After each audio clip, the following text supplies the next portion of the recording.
Teresa Keane, que es Product Director at Alliancebernstein. Teresa, thank you so much. Good afternoon. Oh, good afternoon. Nice to speak with you. Nice to speak with you too, Teresa. Economic growth has continued to beat expectations. Can you comment on the current macro environment, Teresa? Well, our base case remains in line with consensus, a soft landing essentially for the global economy. Certainly in terms of global growth, it may fall slightly below potential, a very modest fall. We are seeing dispersion among the regions, though. US growth looks likely to fall, although Europe and the UK are looking likely to recover from mild recession as the year progresses. And then in terms of emerging markets are further along in the cycle, with monetary easing supporting that growth. Now, inflation as a whole has been falling, but it has been persistent in some areas. The path will remain bumpy, and our forecast really over the next several quarters and months envision inflation at central bank targets really as a whole, with the US a notable laggard. And the speed of that progress will vary over time and across regions, meaning that financial market turbulence is going to be, an effect of that, essentially. And although inflation may not fall in that straight line, we still do expect central banks to cut rates in the coming few months. And we believe that the cutting cycle will come in earnest over the summer, with the ECB more likely to make that first rate cut, followed by the US. So as long as markets believe and see that intention that interest rates are going to be cut by the central banks, the timing of the move will become less important. Now, clearly, earlier would be better than later, but as long as there is confidence there and there's positive sentiment with regards to how those moves and that it's going to be an ease rather than a hike, then clearly financial markets as a whole will be less bumpy and less volatile. We are seeing other risks clearly in the marketplace still. Geopolitical risk is still elevated, as is political risk. So there are still some uncertainties in the marketplace today. You just spoke about uncertainties, and given the uncertain environment, Teresa, on the one hand, and the fact equities are almost up 5% for the year to date and 18% for the year through April 30th, how do you take that into consideration in the management of your strategy in Alliancebernstein? Well, that's a very good question, because you're absolutely right. Equities have been up quite strongly since October 2022. It's certainly been a very bumpy journey.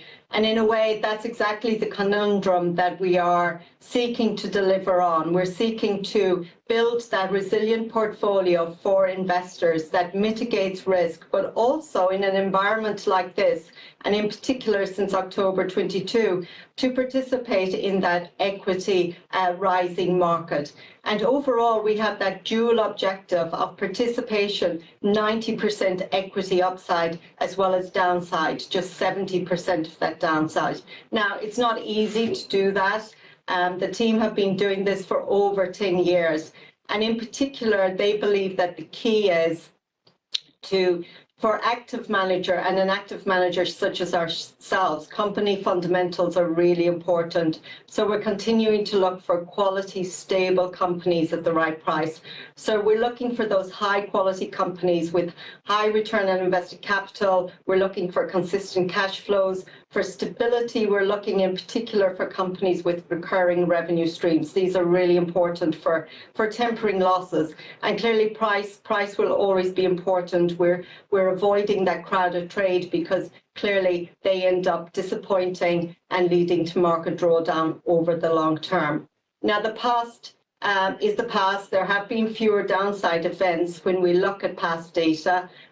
However, and when we look at the future, clearly it's not going to look anything like perhaps the last 10 years. We don't have that crystal ball either. But when we look at quality, stability and price, and how it's performed in rising and falling markets, we've actually looked at the data. And in terms of falling markets, when we look at the average 12-month returns, and in falling markets that have declined by 7.5 0.5%, for example.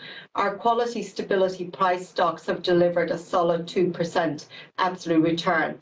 And in a rising or a moderately rising market environment, we've also delivered over and above. So in a moderately rising environment, for example, of 5%, our quality stability price portfolios have delivered over and above that. Now, we will lag in a very strong market environment because, after all, this has a beta of 0.8 to 0.85. And I would say that our low risk, high conviction active approach, we're seeking to deliver on that uncorrelated source of return to both beta equities and to bonds as a whole. So we're really, in terms of the conundrum that we're delivering on, we're seeking that defensiveness, but we're also seeking offensiveness because we want to deliver over the long term. We're long-term investors after all. We don't advocate timing the market. We've done some analysis, for example, from the period 1988 over 2023. Now, if you look at the average 3-year annualized return over that period, that return is 11.1%. Now, an investor that comes out of the market, the 5 best days, that return moves down to 3.9%. Now, that's a significant price to pay for trying to time these market inflection points. And really, it's very difficult to do, and it's really not possible. We believe overall that actually you can have that dual objective of defensiveness, but also long-term capital growth, which is exactly the characteristics of companies that we're looking for as an active, high conviction strategy overall. Teresa, the mega caps are still a big theme too. Are we seeing a broadening out, and how are you positioned versus the Magnificent Seven? Are you over or underweight? Yes, that's a very good question. The mega caps and certainly AI, technology, very much a theme and a follow-on from last year. And in fact, if you look more broadly, you would think that nothing really has changed since last year, but actually things are changing. We are seeing a broadening out, but more importantly, we're seeing dispersion between the group. So the Magnificent Seven are no longer performing as one consistent group. NVIDIA is towering over the market, of course, but Tesla and Apple have declined, certainly over the first quarter. And then if we look at the second quarter data, we're expecting in our forecasts suggesting that we're expecting some earnings growth convergence between the Magnificent Seven and the rest of the market. And then in terms of our positioning, whether we're overweight or underweight, it's not really a question of being overweight or underweight the Magnificent Seven. We're really continuing to look at quality, stable companies at the right price. We have been overweight technology, by the way, in this strategy, even though we are a defensive strategy since inception, because we like the recurring revenue streams of the tech enablers, for example. But in terms of broad exposure of this strategy to the Magnificent Seven, I can't name names, but I can say that we like semis, for example. We like semis and we like software, and we also like cloud. We like platform with network effects because of their recurring revenue streams. They provide that stability, but also we like digital advertising. So we like overall the innovation that's going behind these companies.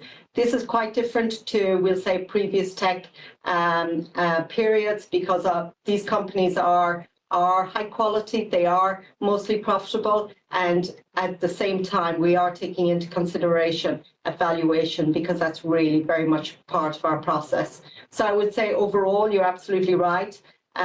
We are seeing some risks in the marketplace today, but clearly we're positioned well through our quality, stability and price in order to deliver on that pattern of performance and that dual objective of participating on the upside as well as mitigating risk on the downside. Teresa Keane, Product Director at Alliancebernstein, it's been a pleasure to have you here in Negocios Televisión. Thank you so much. Thank you very much. Bye-bye.